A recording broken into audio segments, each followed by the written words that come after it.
Hey, aloha mai kako. Welcome to the 21st installment of the Keomau Center for Sustainable Island Food Systems Brown Bag Speaker Series. Mahalo for joining us today as we shift our focus to a critical and timely dimension of Hawaii's food future, looking at what's actively moving at the legislature during the 2026 session and how the public can meaningfully engage in that process. Before we begin, I just wanted to extend a special thanks to our presenters today. It's a really busy time of year for them, and we appreciate them taking the time to do this. They each play a distinct role in shaping, tracking, and strengthening agri-food policy in Hawaii. And beyond today's conversation, their ongoing work in policy analysis, advocacy, alerts, testimony, and civic engagement is helping ensure that community voices remain central in legislative decision making. My name is Ioane. And on behalf of the center, I also want to thank all of you for being here today. The session is about building clarity, confidence, and collective capacity around food policy engagement in Hawaii. Please scan the QR code on the current slide to access the center's website, and we'll also drop relevant links into the Zoom chat throughout today's session. A recording of today's webinar will be shared through our MailChimp newsletter following the event, along with key highlights and information about our upcoming brown bags. If you're not already subscribed to the newsletter, we'll also share a link in the chat coming up soon.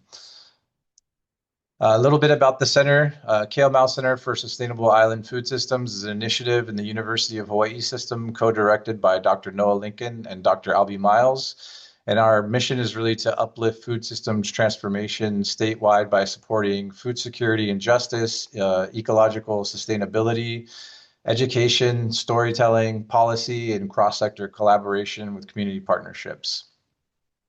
Across Hawaii, food system innovation is growing, but policy decisions at the Capitol shape whether those innovations scale, stall, or shift direction. So the 2026 legislative session represents a critical window for improving food access and procurement, supporting disaster resilience and emergency food response, aligning land use and agricultural priorities, and advancing food sovereignty and long-term system transformation. Today's session is designed to help do two things, to help you understand what agri-food legislation is actively moving right now, and to help you understand how to engage in the process through tracking, alerts, and testimony. Each presenter today is going to share insights from their unique organizational role and experience, and audience participation will take place through the Zoom Q&A feature, so please submit your questions at any time. Today's topic is Agri-Food Policy at the Capitol, what's moving and how to engage. And I just want to introduce today's presenters. We're honored to welcome three leaders who together illuminate both the substance of food policy and the pathways for public participation.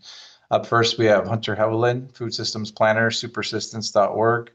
Hunter will provide an overview of key agri-food and food system bills moving during this 2026 session and what's relevant right now.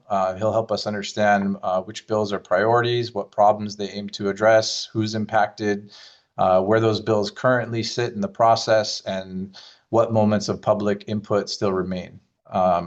Up next, we have Kelsey Amos, Program Director of Hawaiʻi Food Plus Policy. Kelsey will help expand on how Food Plus Policy approaches legislative engagement while also sharing bills that her organization is particularly invested in this session. Then we have Anne Frederick, Executive Director, Hawaiʻi Alliance for Progressive Action, or HAPA. Annie will speak to both engagement and substance here. In addition to explaining how HAPA tracks legislation and issues alerts, she'll also highlight key bills that HAPA is especially focused on this session and why those issues matter. And with that, I'd like to welcome Hunter Heaivilin.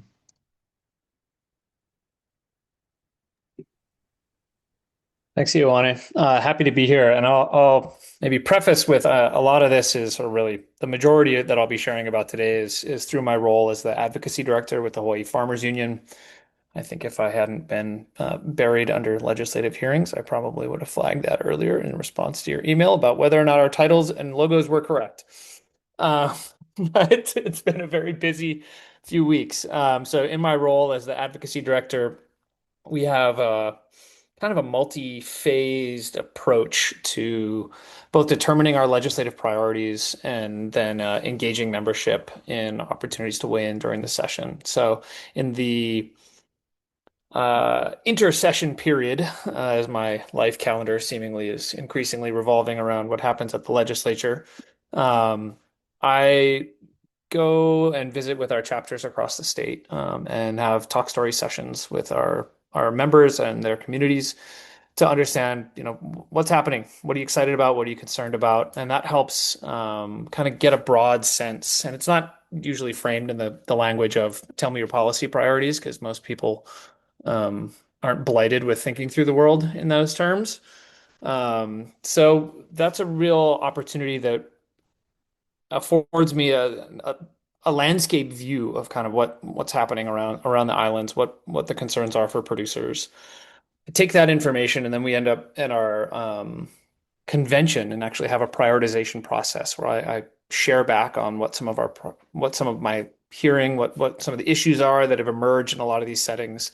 And then during our convention, our membership actually votes to prioritize what it is that we're going to focus on in this coming legislative session.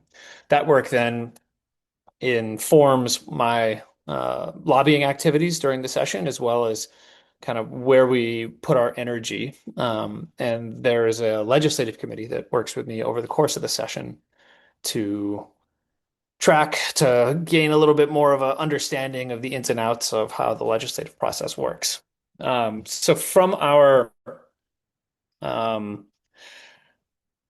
outreach and prioritization this past year, what we came to were a few different priorities. And actually, if I can share my screen, I will pull those up for you. There we go. So just to give a sense of kind of what it is that we're paying attention to. This past year, we used something called quadratic voting. In previous years, we've used ranked choice voting, and these are approaches. Ranked choice essentially allows you to determine what's the order of which we want to prioritize things. The quadratic voting actually allows us to then determine what's kind of the gap between the top priority and the number two priority. So what really came out as key issue areas were producer housing, both for agricultural workers and for farmers themselves, invasive species control, support for food hubs, livestock processing, anti-hunger policy, and other items. So obviously, it's a lot of different subject areas. Unlike some of the other, we could say, more focused organizations, I take a pretty broad view on how we engage with policy. And so I've set up on our website, and we can share this link once I've got my screen down here. But this year, there are 391 measures that we're tracking. So each year at the beginning of the session, I go through the thousands of bills and try and understand which ones are of import to the food and agricultural system from a very broad perspective, right? So this covers everything from land use and zoning governance to water infrastructure to invasive species control or land access concerns, and kind of everything across the board. So of that, around 400 or so, a number of which are carryover measures from previous year. The priorities that we've set, or at least key ones we're paying attention to, is around 20 or so at this point. And this also tallies which items from the overall list we have coming up that have hearings. We also have been doing a webinar series. So every 3 weeks, I'm rambling similar to this to our membership or whoever is interested to show up. So that the next one is actually this afternoon. I'll be giving a more expanded version of some of what I'm sharing here. But to dive into what some of the priorities are, I'm pleased to share. So our a long-standing interest of our organization, and the Farmers Union is for those unfamiliar, we are the state chapter of the National Farmers Union, or the Farmers Educational and Cooperative Union, as it's officially known, which was founded, what was it, 1902? We are the longest running farmer membership organization in the country.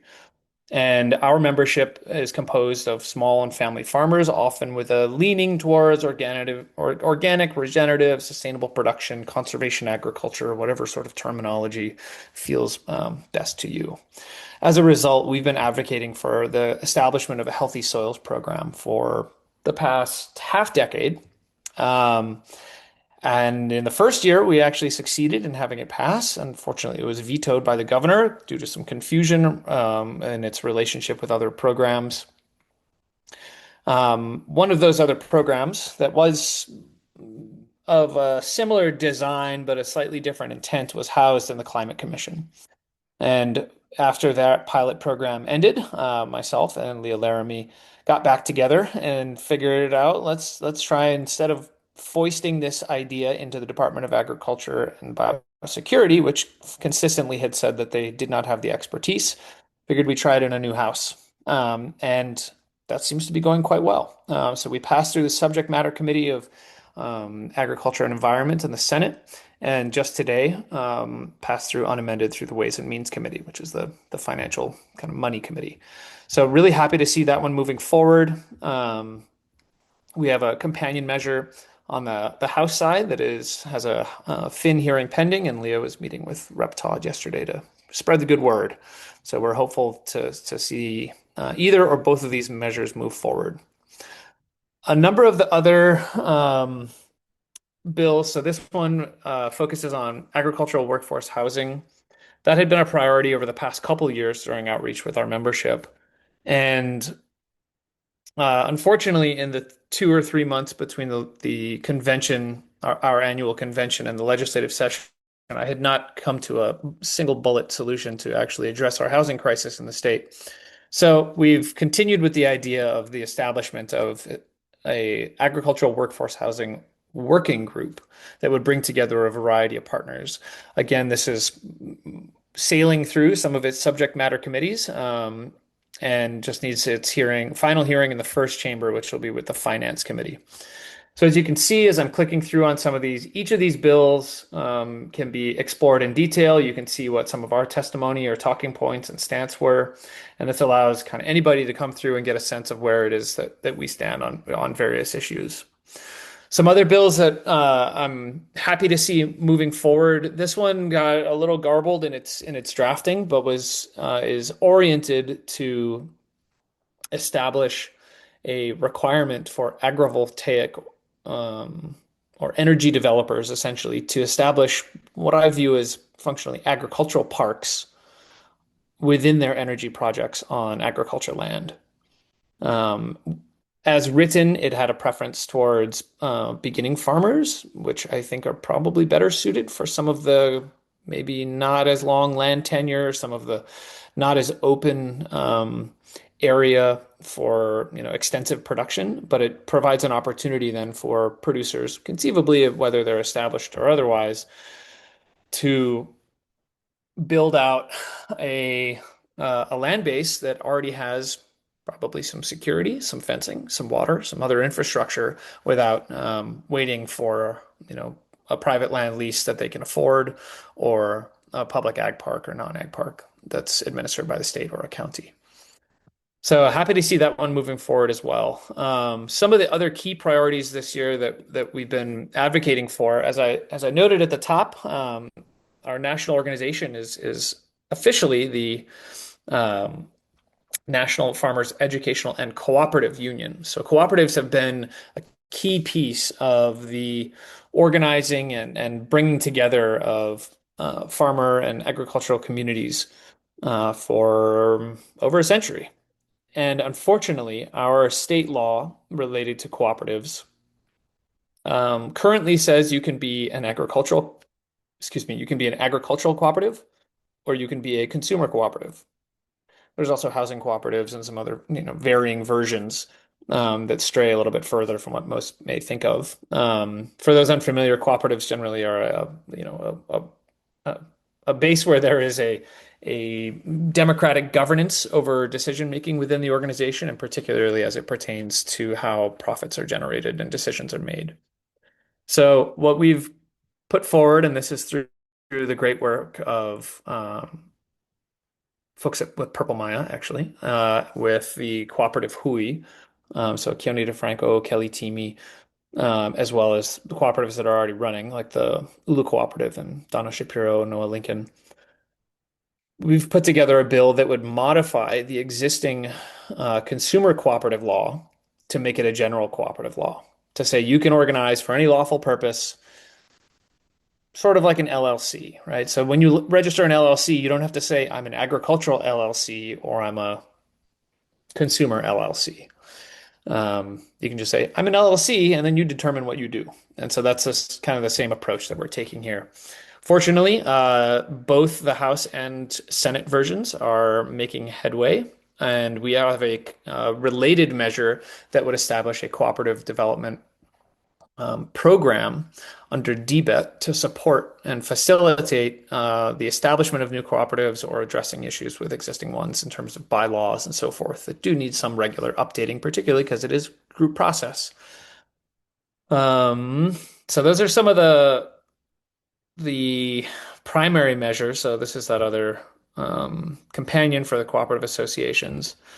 If folks are interested, this list is up here so you can filter between our priority bills or bills we're keeping, close attention on, some bills that have upcoming hearings, and then if you feel like reading through the master list of 400 or so, enjoy. And as it is early in the session, I have yet to commit all of these efforts to memory in terms of their bill numbers. I think the coming weeks are where we'll see a lot of these things. The rubber meet the road in terms of whether they proceed, and in some cases they're really good efforts that I do hope will move forward. For example, this one is a local agriculture transportation cost reimbursement that mimics the USDA's, and I always mess this up because of how it's framed, the Reimbursement Transportation Cost Payment Program that the USDA administers, which essentially, if you are a geographically disadvantaged producer, which is to say any in Hawaii, you get some reimbursement for some of the costs for transportation. So we're looking to create a similar program here in the islands that could help cover our high and increasing costs of transportation. Related to that, in terms of costs of transportation, there's another measure that I think any agricultural producer, and conceivably anybody who uses things in the state that are shipped, particularly if you're in neighbor islands or not on Oahu, Young Brothers is proposing to have a modification of their tariff rates that is tied to inflation, which I am concerned about. If you've seen some headlines over the past couple of years, Young Brothers has consistently come back to the table saying that they need to charge more for moving goods inter-island. And while there is an island agricultural product discount that has been in place since at least the 90s, any agricultural producer, I think, could tell you that discount does not necessarily make it affordable or effective to be shipping goods inter-island by water carrier.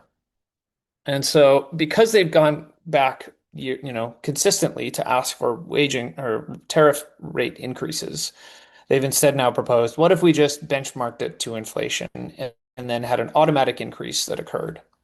The concern there is that when does the community actually get to weigh in during this process?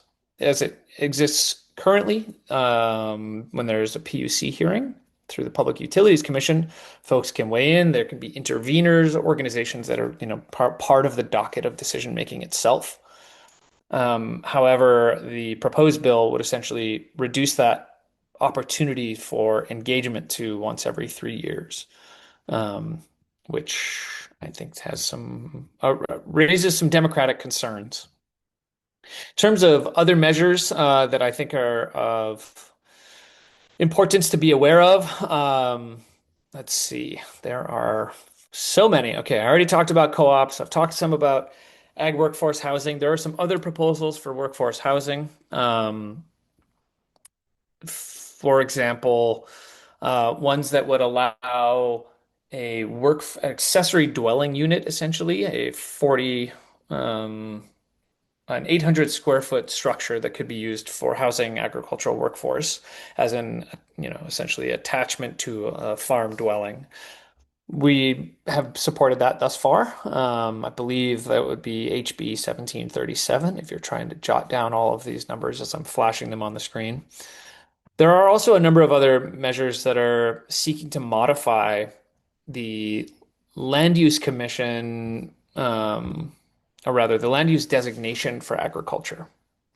And if you aren't familiar, so our state actually has two different layers of zoning. We were I believe, the first state to implement a statewide zoning system, right? That dictates this type of land is for urban, this is for conservation, this is for rural, this is for agriculture.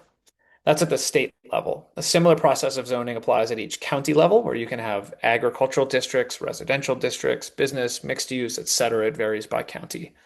That higher level at the state is what determines what happens below it, to a large degree. And so modifications to the state land use district for agriculture, which have happened year over year, for varying efforts. For example, we modified what's allowed in the state land use district for agriculture to include things like energy development, solar farms, wind farms, and so forth. And as a result, we've had a couple thousand acres transition to primarily energy production in what is termed our agricultural district. Hence my bill to try and ensure that there's some more meaningful agricultural use, which recent bills in recent years have also done or pursued. However, what I see kind of happening at the legislature a little bit is this drive to address our housing crisis and the high costs of living has now unfortunately has framed the discussion to the degree that we must choose between agriculture and affordable housing. And as a result, some fast track measures to move parcels out of the agricultural district have emerged. District measures to maybe water down some of what the activities are that are supposed to happen within the agricultural district have emerged. And instead of addressing infill development, as I think there are significant opportunities for, at least on Oahu, or other approaches, we're now proposing to chip away at the agricultural district, whether it's by allowing counties to redistrict themselves up to a larger size than they do currently, or by modifying the types of activities that can happen within a given district. So that's one area that I'm definitely keeping a close eye on. And the other that I see sort of shaping up is how do I frame this? We've long been hand-wringing about our import dependency, right? For about 150 years, at least as far back as my research goes on it. And there has been a durable rhetorical power of saying we're going to do something about diversifying our agricultural industries. And we've enshrined some of that now in goals to increase local procurement and to increase local food production, whether it's in Aloha Plus, goals for doubling production, or Act 151, which did that a few years ago, or Acts 175 and 176, which focus on State Department procurement. Now that we've set these goals for ourselves, there are a variety of measures that are maneuvering state resources to move us towards those goals. For example, Agribusiness Development Corporation, which was founded in the 90s to try and, serve as an aggressive and dynamic corporation to build agricultural enterprises. I think that's a near direct quote. It didn't do much for about 30 years and now controls thousands of acres of land and is proposed in bills this year to control thousands of acres more and acquire a number of irrigation systems around the islands. Great, right? These are languishing in many cases, or when not purchased for agricultural use, become piecemeal and broken up and transition from agricultural as the primary use to residential or otherwise. However, what I see happening is that in a number of measures that are being proposed, we are slanting the various public subsidies oriented towards meeting these goals of local production increase and local procurement increase towards a certain scale of agricultural activity, which is to say large scale agricultural activity, right? If you're the Agribusiness Development Corporation, not a hugely staffed entity at any time in its era, though it's getting more personnel. It's expedient, whether you're any part of the state really, to lease with a few larger operations, as opposed to managing agricultural parks with a variety of smaller ones.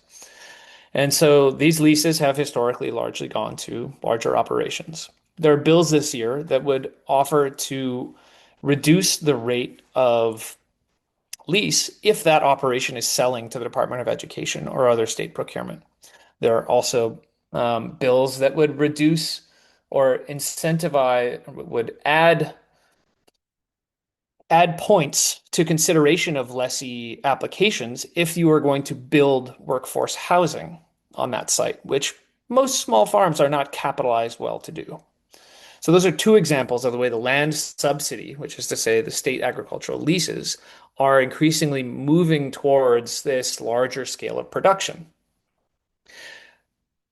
As we move along the value chain from the production side to the processing, we've got everything from the Food Product Innovation Network, which has a few bills before the legislature this year, and things like the Wahiawa Value Added Product Development Center and processing infrastructure that are, whether it's in the state kitchens, central kitchens that are being proposed, or other processing facilities. I believe there's an egg cracking facility, in Wahiawa being proposed.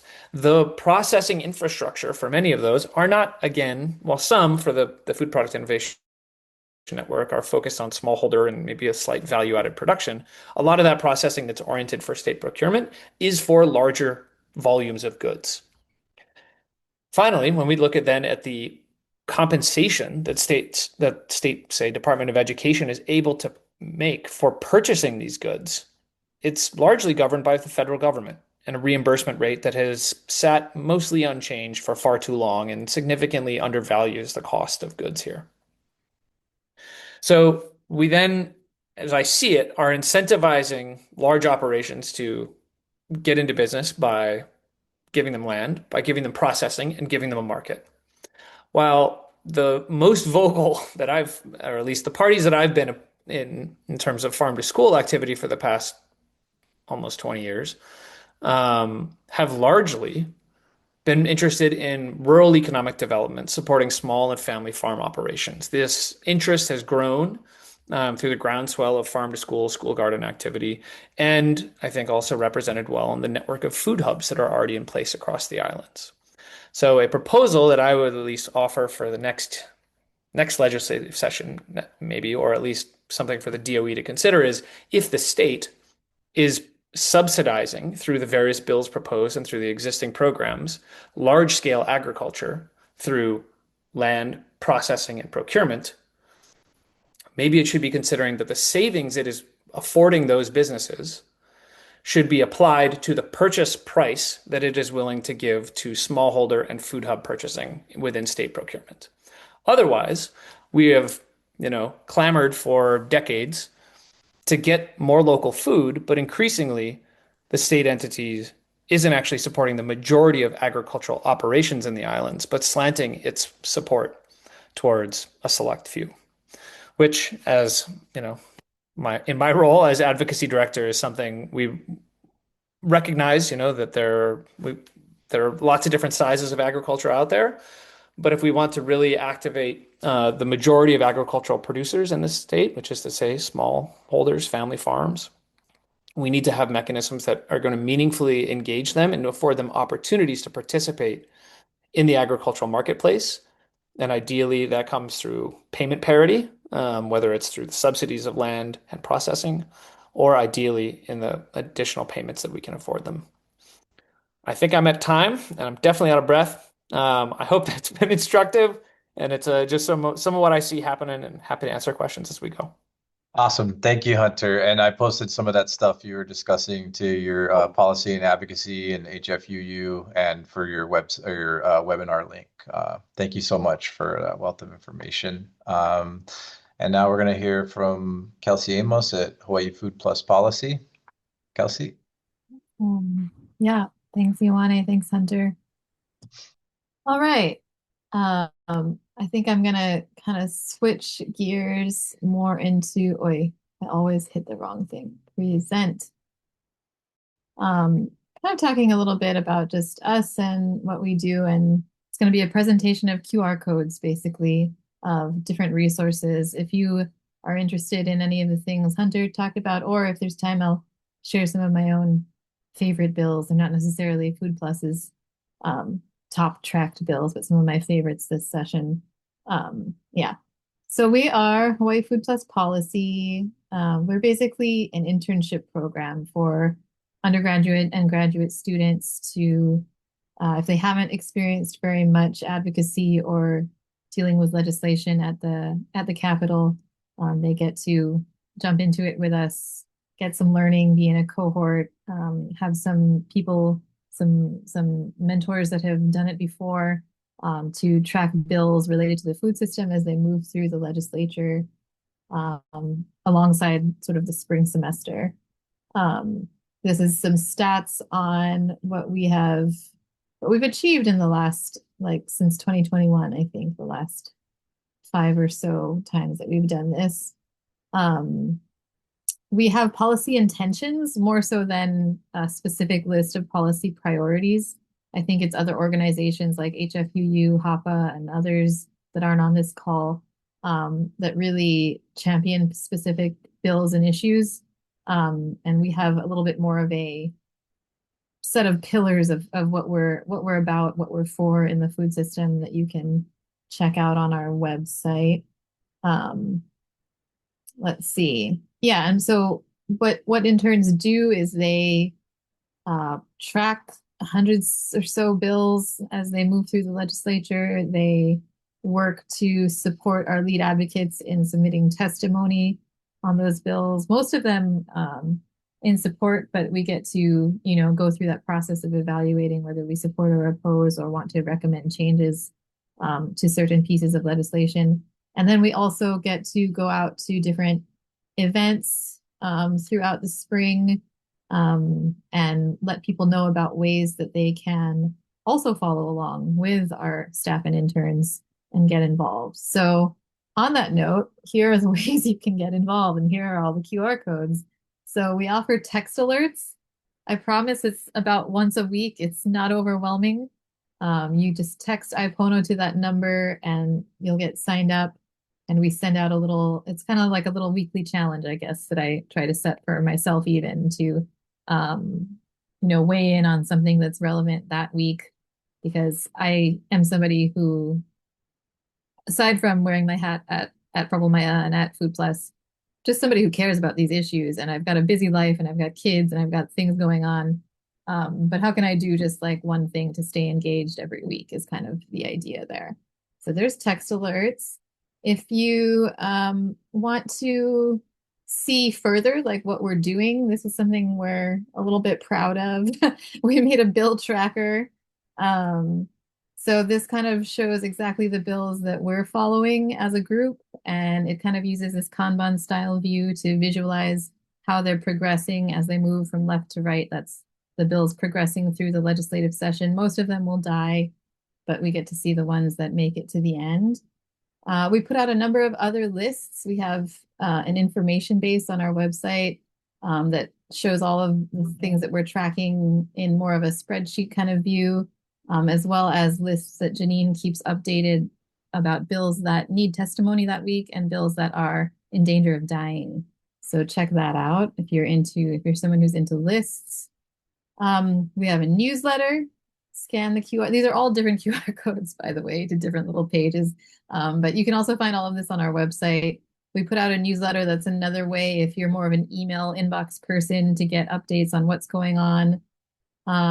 We're on the social media, mostly Instagram. I don't think we tried TikTok and we haven't quite made it over there yet. So that's another way to keep track of things that are happening that and so the interns also and all work on updating these things. And in addition to us providing testimony, we're kind of just trying to get the word out about opportunities to engage. And yeah, that's a final QR code to take us to all the things online. The link tree, I believe that one goes to about how to stay connected.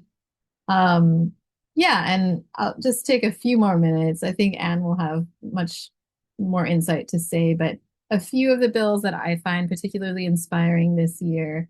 There's the Farm to Families bill. So right now you're looking at our bill tracker, but it's in the mode where I've sorted them to just see the ones that I'm tracking, which is a feature that only I can use for now. Maybe others will be able to use that in the future. That's a goal of ours, that you can personalize your own little list.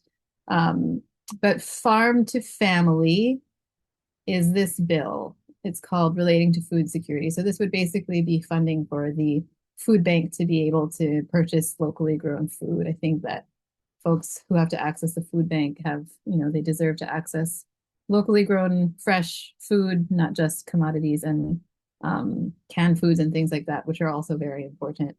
What else is there? There is a restorative aquaculture bill, which is fairly exciting, introduced by Rep. Peruso. And this is around restorative aquaculture development for fish ponds. So I would check that out if that is of interest. My other one, there's an expansion to free school meals bill, HB 1179. Oh, where is that? That is not over there. That's over here someplace. HB 1779. So this expands. Last year, there was a bit of a win in increasing who can have access to the free school meals. I think they brought it up to folks that are sort of ALICE families, asset limited, income constrained, employed. And this one would expand it further, I think, with a particular focus on charter schools. Another one that I think is interesting is SB, which one is it? SB 2925, which I think is somewhere around here. Yes, this one recognizes coconut trees as a source of food and water and a cultural treasure. Coconut trees, I guess, are classified by the state as just ornamental. So this would change the way that's thought about, and also put in place some kind of reporting about the pesticides used on CRB, so that we can kind of be clear about what is poisoned and what isn't, as we combat CRB and as we also try to build new back into our plates and our diet. And then a last one I'll just mention is SB 2704, which is around here here it is. This is the Subsistence Plus gardening pilot program. I'm a fan of this one, not just because it has a plus in it, like us, Food Plus, but because I didn't realize this, but my colleague Ikaika, his family is involved with introducing and pushing forward this Subsistence Plus gardening program bill. It would identify underutilized lands and then ask community groups who have demonstrated interest and commitment to grow food on those lands. So I think that that's a really interesting idea. And I wanted to just shout that out to you while I'm on this presentation. Yeah, so that's what I've got to share. Really brief, but happy to answer questions later. And I'm eager to pass the mic over to Anne and see what she's going to report about this year. Awesome. Thank you so much, Kelsey. And yeah, please, folks, populate questions in the Q&A feature, and they'll get back to you right away here. Mahalo. Annie? Sure. Hi, everyone. Thanks for having me, Ioane.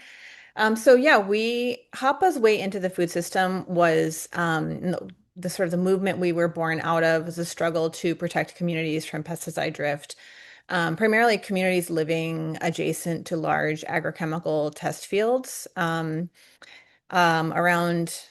the early 2000s, there was like incredibly generous incentives that gave that industry a major foothold in the islands. I think it was 100% reimbursable in tax incentives, basically, that really gave that industry a foothold, and largely on ADC lands, as Hunter was mentioning earlier. So that was kind of our initial way into the food system, was really communities just advocating for basic public health protections from drift from these entities. But because we have a systemic kind of lens and analysis, that really brought us more deeply into the food system and thinking about how do we comprehensively create a more just and regenerative food system overall. Similar to these folks, we track a lot of bills every session, way too many. It's totally overwhelming. They roughly fall into sort of 5 different buckets. So there's like the food equity bills. Some of them have already been mentioned. If folks are not aware, we have really staggering food insecurity rates in Hawaii. Like approximately 1 in 3 households is food insecure in Hawaii. And there are different networks that we work with. So like, for example, with the food equity bills, there's the Hawaii Hunger Action Network that's convened by Hawaii Appleseed and has a lot of members that are actually doing that work. So folks like Hi-Fi, Hawaii Public Health Initiative are members, and also the food banks as well. And so I find it really effective, especially if folks are like new to food systems advocacy and they want to find a way in. It's like look for the networks and organizations that, really are doing that work already and plug in to those coalitions, networks, whatever. We also continue to work on pesticide protections. We're still, oh my gosh, it's like almost been 20 years fighting for some of these bills. And what we really see, along our food systems from like the federal down to the local level is these issues of really corporate capture.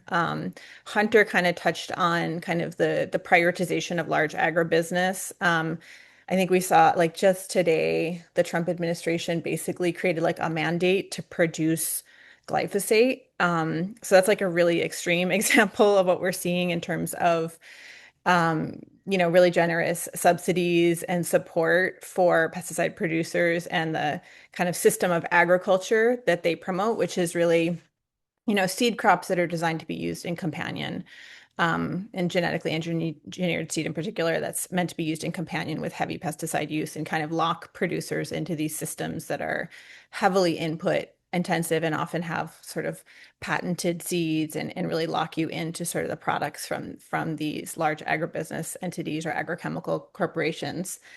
So we continue to work on things that are really common sense, like buffer zones around schools. Like kids shouldn't be exposed to pesticides when they're at schools, like no brainer, right? Incredibly difficult to actually get past in real life. Better reporting data on what pesticides are being used locally. Protections from some of the most highly hazardous, highly toxic pesticides. So there's a bill this session looking to ban a particularly bad fumigant that's the most heavily used, but it's only used by one entity in Hawaii. And then this, Kelsey kind of touched on neonicotinoids, these systemic insecticides that are kind of people have become more aware of because they're injected into coconut trees to try and combat CRB, but they also are used in a ton of like ornamental applications and much more kind of lower hanging uses that we could eliminate really easily. They're the most heavily used RUP globally now, and increasingly tied to not just like pollinator impacts. That's kind of what people first started to become alarmed about, was things like colony collapse and all these, cascading pollinator impacts, but also now aquatic species and a range of human health impacts. So that's the area where we have the most kind of subject matter expertise and lead on bills, but we also are part of like various coalitions. I always am in touch with Hunter about what bills the Farmers Union is advocating for each session, and we'll do alerts for those as well. Some of the bills he's already mentioned, so I won't repeat that information. Also like ITEK, Indigenous traditional ecological knowledge bills, bills that organizations like KUA are advocating for. There's a great co-management bill that just passed out of Senate Water and Land Committee yesterday that basically looks at like lineal descendants, like these huis that have already been taking care of their places, for, however long, decades, more, much longer in many cases. And just creates a mechanism for them to be able to continue to malama those places, but also, maybe attract other support because they have these long-term agreements with the state that kind of formalize their relationship as caretakers of those places. So that's a really good one to follow. Let's see, I'll just name that bill. It's SB 2979. And then the last bucket is kind of all of this like farm to state, farm to school, kind of like procurement type bills, which I'm not personally tracking too many of those this session. I want to just share really briefly, since this is kind of a big development this year. All right, one second. As I mentioned, like we've been kind of doing this really long-standing research around restricted use pesticide usage in Hawaii, and we finally got the right to know what's being applied across the state. A bill was passed in 2018, Act 45, which then mandated users of restricted use pesticides to report on their usage annually to the Department of Agriculture and Biosecurity. Huge lift to get that data crunched and in a format that's actually in kind of legible to the public. So we actually do kind of beyond what the Department of Agriculture and Biosecurity does. We actually map it by tax map keys. And what we've learned through the first years of reporting is that there's certain communities that are heavily exposed. So I just wanted to share this resource. There is, if you go to Safe Farm, Safe Food, this is a newly formed coalition specifically to work on these issues. And it's primarily folks from frontline communities that are living adjacent to heavy use. You can go and see under these key findings. We have these like frontline community summaries down here that show heavy use. The most heavily exposed communities are kind of north central Oahu, so from Waialua to Wahiawa. You can click on these summaries and it gives you a sense of what chemicals are being used and to what extent, and what some of the health and environmental concerns are around those particular chemicals. You can also see what schools are within a mile of restricted use pesticide usage. We know that RUPs, especially certain classes, tend to drift, in some cases over a mile. It just really depends on the type of chemical and cause public health impacts, especially like chronic exposure if you're regularly exposed over time.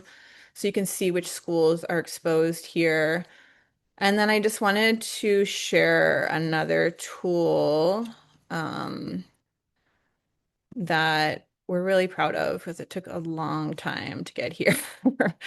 As we have this GIS story map that has, in particular, mostly 2020 and 21 mapped throughout the state. So you can actually go in here and search like total pounds, where were they applied, what types of entities applied. This is the types of entities, pounds per acre, frequency of application, things that you would want to look at to understand the risk of your community. And because this was one of the initial demands that the organization was founded on, we felt like it was really important, no matter how long it took us to actually deliver on this. So you can kind of scroll across Hawaii and kind of look at again, like I said, these hot spots here.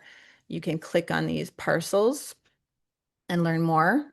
And then, you can go to, and so there's a lot of more information in here I won't get into, but under the Safe Farm, Safe Food website, you can click on our policy priorities.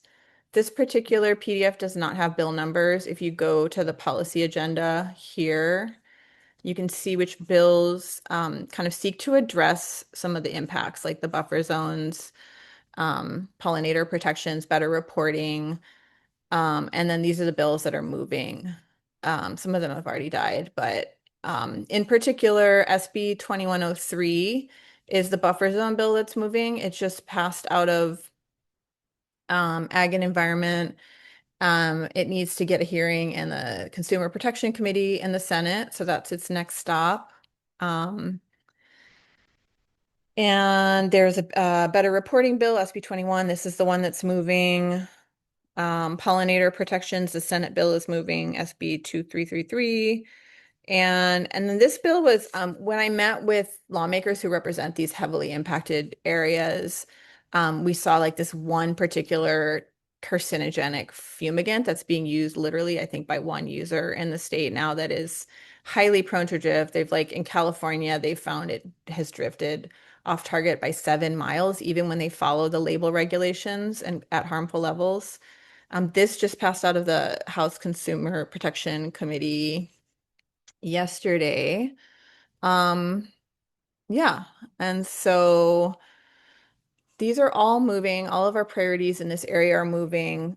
You can go to our website at hapahai.org, and we send out pretty regular, like you can sign up for our mailing list here. We send out a lot of alerts, so just beware, you're going to get spammed. You can always unsubscribe.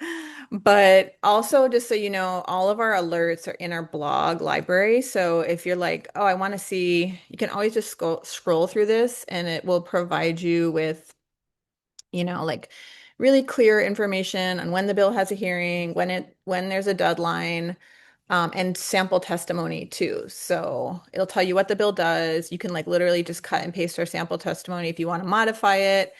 We try to make it really easy so people can kind of quickly submit. And like I said, we support a lot of other things besides pesticide regulation, but those are the bills that we're doing, especially because we just released the data this year. We're doing a bigger lift than we normally do because we want to leverage that data as much as possible. If you are from an impacted community, you want to join the Safe Farm, Safe Food Coalition, please just reach out. We also have like farmers and like public health partners. And so it's kind of a mix of folks who either are from a community that's impacted or are farmers, like Farmers Union's a partner, Hawaii Public Health Institute is a partner. We're working with like the HSTA, with the nurses, like other kind of public health entities as well on some of these bills. But if you're new to this stuff, just on our alerts, we always put a kind of 101 at the bottom of the email alert, like how to, how to set up your capital account. If you're like totally green to all this, just it's really easy. There's the public access room also that's like an incredible resource. You can go in there in person on the fourth floor of the building and talk to folks. You can call them up. They have links to the public access room on the Capitol website, and it just like everything you'd want to know about how to like jump in.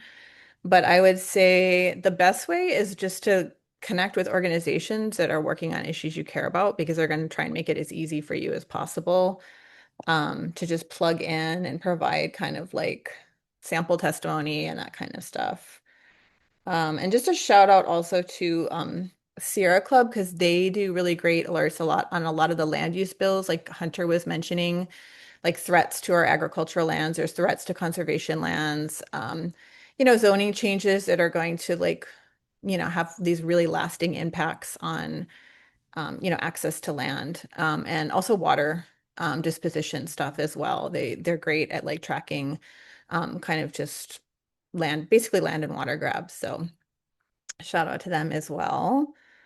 And yeah, I'll leave it at that in case we have any questions or you want to have any, final discussion. Yeah, thank you so much, Annie. We have a few minutes left. I wanted to just address really, I think, the reason we like to do these is, as you could, like everyone can see, this could get really overwhelming, even for you folks in the trenches. Like there's all these different numbers, all these different bills, and you touched a little bit on, like how to start activating in the process. Just wondering, like, any more advice on. I think a lot of people wonder, just writing testimony, what is that like versus showing up and providing testimony in person? And, I guess the benefits of that impact. What does that look like after doing this for so many years? Yeah, I'd say there's a lot of great templates out there, folks that like, have researched the issue. Looking at the bill itself often has in the preamble, like the justification. Um, I would say like with written testimony, it's important if you're really vested in an issue and you have a unique perspective on, personally impacted by an issue, like telling that aspect of it is really important.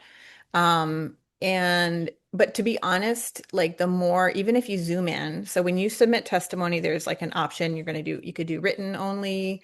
You can indicate that you want to provide written and testify in person, or you want to testify over Zoom. And since COVID, now we have the opportunity to testify remotely, which is really, something that advocates have been asking for years, and it took a pandemic, to make it happen. I think especially if you have a stake in an issue, testifying in person is really important because lawmakers get buried in reams of testimony, written testimony. I think even if it's something that you really care about that really impacts you, reaching out to the lawmaker's office often in advance of session is almost better, because once session starts, it's just, it's like drinking out of a fire hose. And they don't have a lot of time to meet with folks. A lot of folks organize lobby days where we go door to door and talk to lawmakers. So we try to make it easy for folks who are new to just plug into that process and, walk you around the building. But if you're doing it on your own for the first time, I'd just reach out to your, either the chair of the committee on an issue that you care about. But I think like working with an organization that can help walk you through that really does make it a lot easier. But just, like usually testimony is 2 minutes, maybe 3 minutes if you're lucky. And you have like your own personal story to share, like provide oral testimony if you can.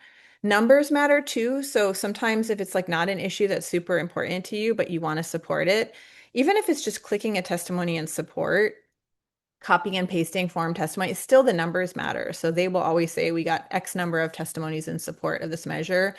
And when you can hit like a really, critical mass, it does help bolster support. So I'd say numbers matter, quality, connection to the issue, those things all matter. Awesome. Thank you so much. We're pretty much reaching time now, so I just wanted to mahalo you all again. Really appreciate everyone else for showing up and viewing this webinar today. And there was a ton of information, so please, email us or contact these organizations and get involved and dive in and start providing testimony and advocate for the things you care about, because that's how we create change. Yeah. So mahalo nui again to everybody. Really appreciate you all. Have a nice day.